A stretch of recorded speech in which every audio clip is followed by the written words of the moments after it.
嗨，大家好呀！我们今天就又开始了。我是2015年3月份来的日本，来到之后给我印象最深的一个就是服务既专业又热情。比如说，我们先拿这个接待行业啊，就是日常的零售业，举个例子。有一次去商场里买东西，工作人员帮我折叠好，打包之后呢，他又给我的手提袋上边套了一个塑料袋，然后说外边下雨了，要小心哦。然后就跟我们道别了。我当时还有点奇怪，我说：“诶，这个店铺的位置也看不到外边啊，他怎么知道下雨了呢？”等后边无意当中，我刚好看到一期节目，就讲了这个问题。里边提到，大部分商场呢都会播放不同的音乐，以此来提醒他的工作人员发生了什么情况。如果有疑似小偷的人员出现，会播放某个类型的音乐。如果天气下雨了，会播放另一首音乐。接近下班的时候呢，是别的音乐。也就是它有不同的音乐，其实就像一个信号一样，播放完之后呢，所有的营业人员全都知道了，就会采取相应的对策。我当时才恍然大悟，说天哪，就是能为顾客考虑到这么细的地方，就难怪很多人都喜欢来这边旅游。除了这次购物呢，比如说去理发或者去看牙医，我今天其实就刚看完牙医回来。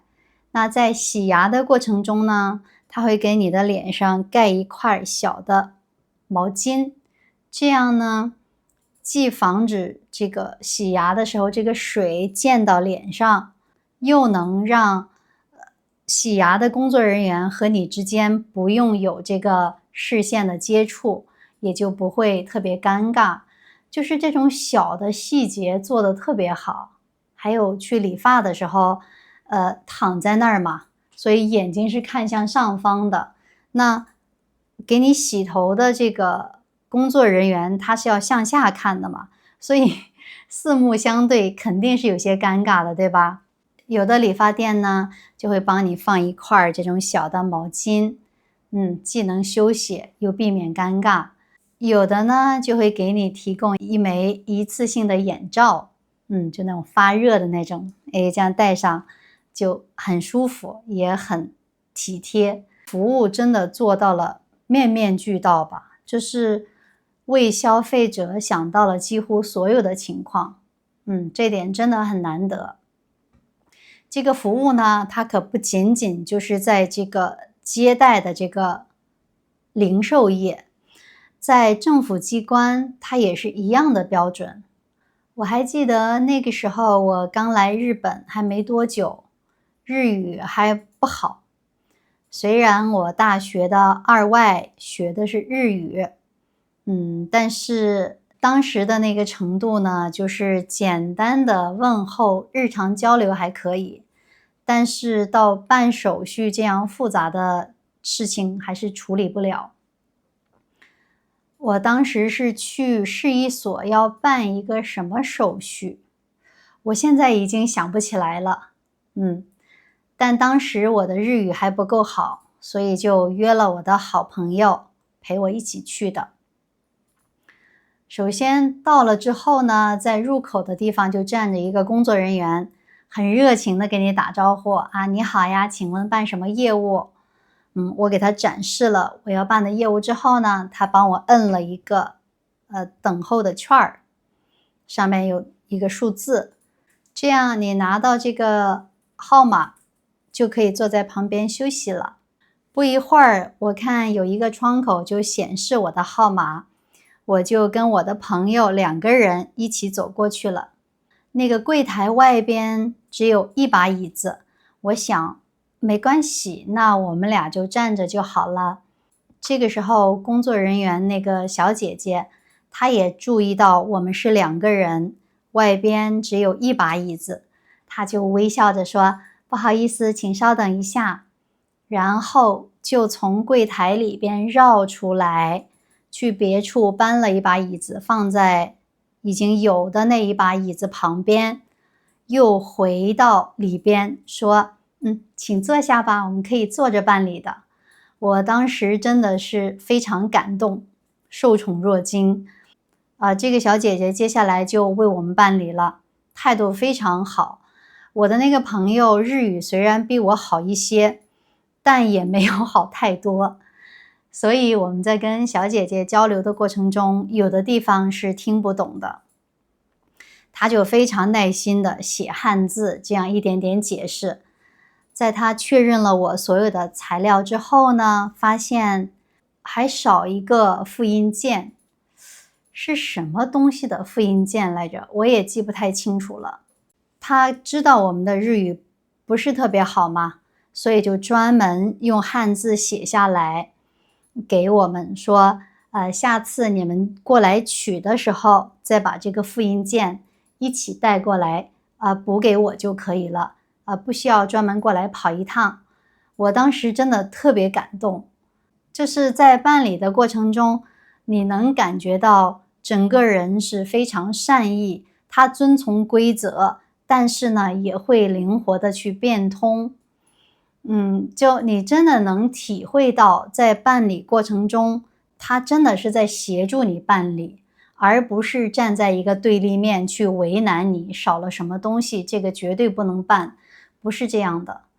就通过这一次我才知道，原来办理手续可以笑脸相迎，也可以很愉快，也可以很尊重对方，也可以把这个事情做完做好。就那一刻其实真的还是蛮感动的，因为他这次体验就覆盖了我之前那么多次办手续不愉快的体验。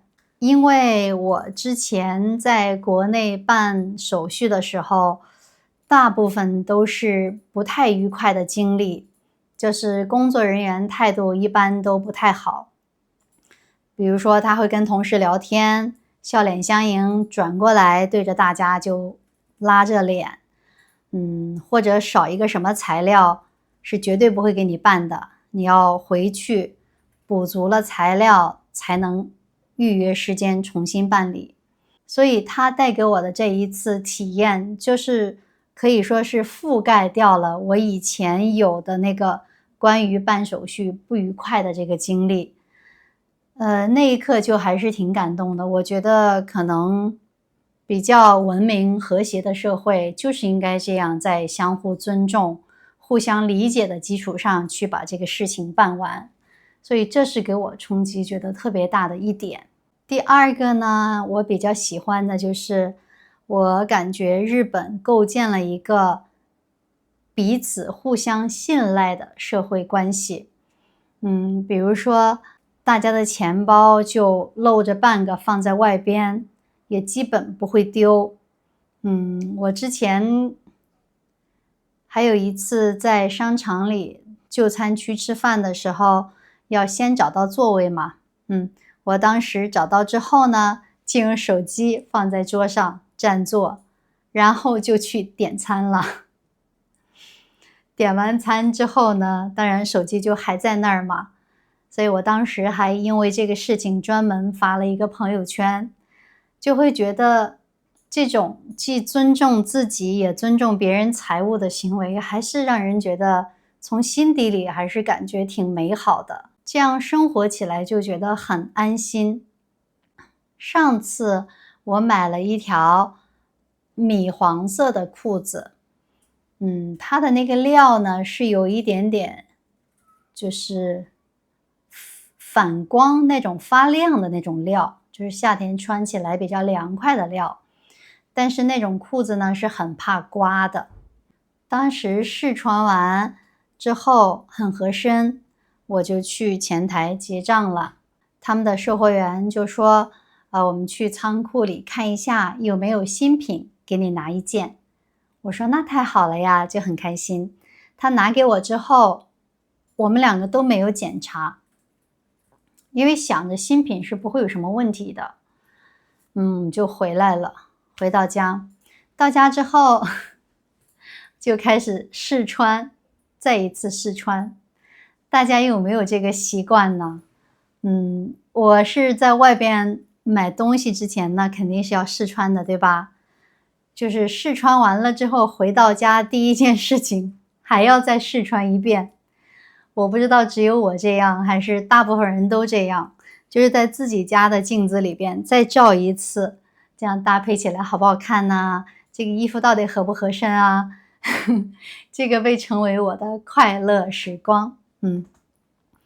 我穿上裤子之后发现，它裤脚的内侧有一个地方呢，有差不多是直径1厘米的这么大的一个破损。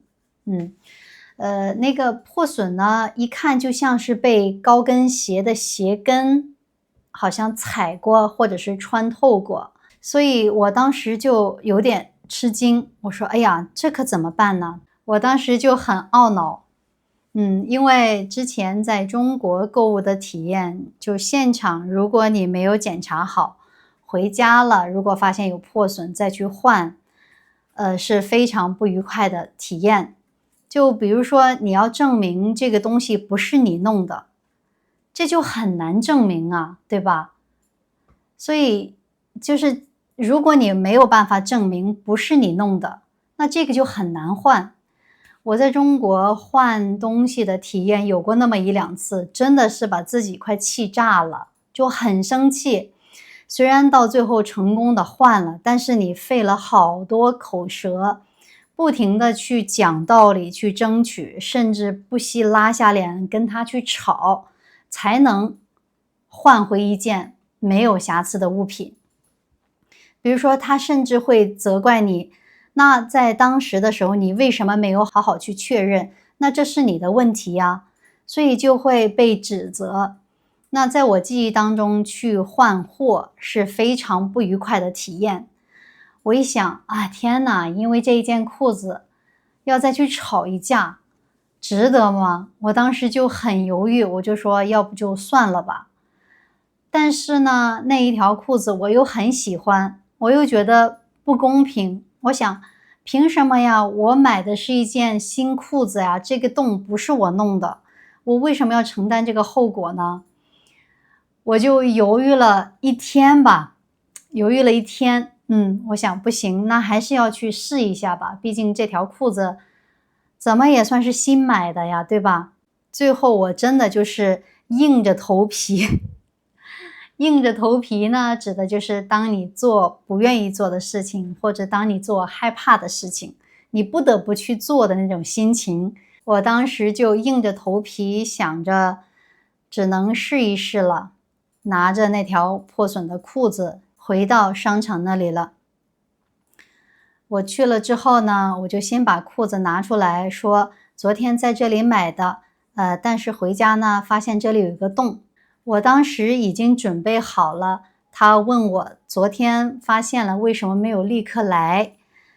我准备好了接受他的怀疑，但是没想到那个售货员小姐姐立刻就道歉说，哎呀，太对不起了，那肯定是昨天我们没有注意到，非常抱歉，还要你专门跑一趟，我现在就去仓库里找一找新的，给您换一下，给你造成的麻烦，我们感觉非常抱歉，请稍等一下。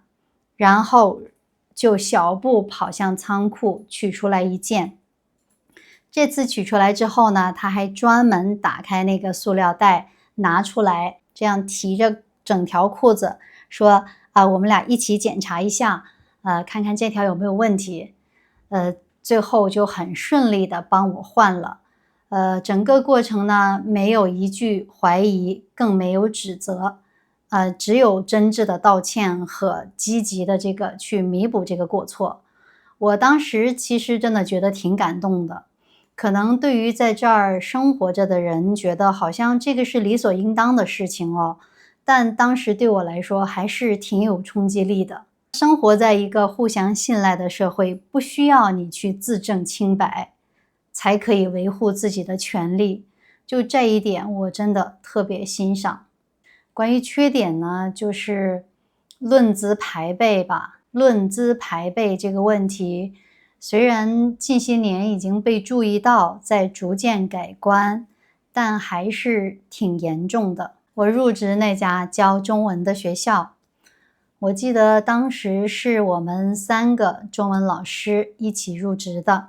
下午呢，先由中文部的负责人给我们进行了3个小时的培训吧，有讲解一些个学校的规定啊。接下来那个负责人就说他的这部分完事儿了，你们可以去一下洗手间，然后回到这间教室。然后有一个 A 女士会跟大家签合同，她是专门负责人事的。我们几个人就抓紧去了洗手间。其实洗手间离教室也并没有多远，整个过程我觉得也就5分钟吧。等我们回到教室之后呢，发现负责人事的这个 A 女士已经坐在教室里边了。我们就赶紧进到教室坐下，还没等说话，最后这个 A 女士就非常严厉不友好地问，谁叫你们出去的？你们跟谁说了？我们当时真的非常懵，你知道吗？因为这个是签合同的现场，我觉得大家接下来就会变成同事。我们只是去了一个洗手间，而且我们这个部门的负责人是允许我们去洗手间的，这个又不是什么大的过错。我不太清楚他为什么那么生气，就语气非常冲，特别不友好。就坏到什么程度呢？就是那一刻我都犹豫，这个合同还要不要签。他质问完之后呢，我旁边的一个老师，他立刻就回答说，刚刚我们培训完结束，我们的那个部门负责人让我们抓紧时间去洗手间，接下来回来签合同。他才非常不情愿地翻了一下白眼，然后接着说，赶紧的吧，我5点就下班了。那个时候好像是4点45吧，就还有10多分钟他要下班，就非常不耐烦。我当时就在想，天哪，这个要签吗？跟这样的人一起工作没有问题吗？好像我们没有犯多大的错吧，怎么被这样吼？其实我后边都真的很犹豫了，但是当时还很在意这个工作机会，所以就忍下了这口气，后边就签约了。签完合同之后，我们就跟我们中文部的这个负责人联络了一下，就说了一下他刚刚说了什么话，什么态度。后边我们中文的这个负责人他就说，不用理他，他就那样。后边等真的工作起来，其实因为平时都是面对学生嘛，跟他基本不会打交道，或者也仅仅就是邮件往来，就没有再见过了。但是那一张就是冷漠又不友善那种眼神和语气，其实对我来说印象都还是挺深刻的，就还是觉得挺讨厌的。1、2年之后吧，他好像就退休了。反正就是一个很不愉快的体验。还好后边来的那个人事的工作人员都还挺好的，发邮件也都很客气。就想到这个体验。第2点呢，我觉得就是读空气。这一点呢，可能对很多人来说是理所应当的，或者是觉得这是这个语言的美妙之处。但是对于我来说，有的时候就没有读懂。我平时觉得我自己已经是比较善于察言观色的人，善于去看到别人的表情变化，去理解对方的情绪。但是呢，还是有一次中招了。这个呢是几年前，我老公呢开始打网球了。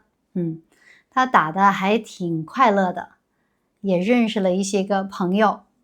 有一天呢，他的这个球友是男的，给我老公发消息说，我租了2个小时的这个场地，想跟人练练网球，你要不要来参加？我老公说啊，那太好了，那我参加。对方又说我会带着另一个人，就是一个他正在交往的女士吧。当然这2个人应该都50多岁了，然后邀请我老公一起跟他们打网球。这个消息里呢还说一定要带上你的奥桑，一定要请他一起过来玩。我当时就很奇怪，因为我并不会打网球，我跟他们也没有见过面。其实我是轻微的社恐的，就是一般情况下我宁愿在家里面待着，或者是自己看书，或者去公园散步，我其实不太愿意往人多的地方凑。但是我们俩分析了一下，说这个信息上说他们2个会来，然后又邀请了我老公，然后要叮嘱他一定要带着你的妻子过来。我们俩想来想去，觉得如果我不去的话，那3个人没有办法打，那我只能去了，所以我真的就是硬着头皮去的。后边想，既然对方出了这个租场地的费用，然后我老公跟我就买了一份点心，然后带着过去了。去到现场的时候，就先热情的打招呼，终于见到你啦，这样啊，简单的交流一下，我们就4个人。然后我老公还解释说，我太太其实不会打球。然后这个时候呢，他的这个球友就说我们得再等一下，因为我还约了另一个人，差不多应该是一个40多岁的女士。正说着，那个女士就来了。哇，当时真的好尴尬呀，因为我们带的礼物就带了1份，就只给这个约这个场地的人带了1份，我们认为没有别人了，所以我是被强行拉来充数的。但同时呢，现在人又变成了5个，就好尴尬呀。然后我说，那你们4个人刚好，你们4个人打吧，我就回去了。他们又坚决不同意，他们觉得可能我回去了会不会代表着是生气了，或者是挑理了，他们就坚决让我在那，我就没有办法，只能就在现场，陪他们打了那么2、3轮吧。后边我就赶紧借口说，我腿好像有点不舒服，我去外边等你们吧。因为我觉得我要走了的话，他们可能会觉得我生气了。为了让他们感觉没关系，我只能硬着头皮在球场外边等了2个小时。哇，那一次我真的觉得尴尬至极。就从来没想到会是这样的一个结果吧。我是为了为别人解围而去的，没想到最后成了一个最大的尴尬。这种情况在中国应该不太可能发生，就是大家会说得很直接，就是我会带几个人一起去打球。那一般如果没有诚心的邀请对方的太太来，绝对不会这样说的，那你一定要带太太一起过来哦，不会这样说的。所以这一次就是读这个言外之意就没有读懂，就后边我就再也不想见那2个人了。当然后边也确实没有再见过面。我倒是没有生气了，就是觉得怎么大家想的不一样。我现在想可能对他们来说也很吃惊，就是叫你来你就真来了。对我来说呢，是勉强着硬被拉过来充数的来了，就真的好尴尬呀。有的时候呢，可能这样把话点到为止让对方去理解这个意思，是挺美好挺浪漫的。有时候可能真的会造成一些个误会。关于日本呢，就先说到这里吧。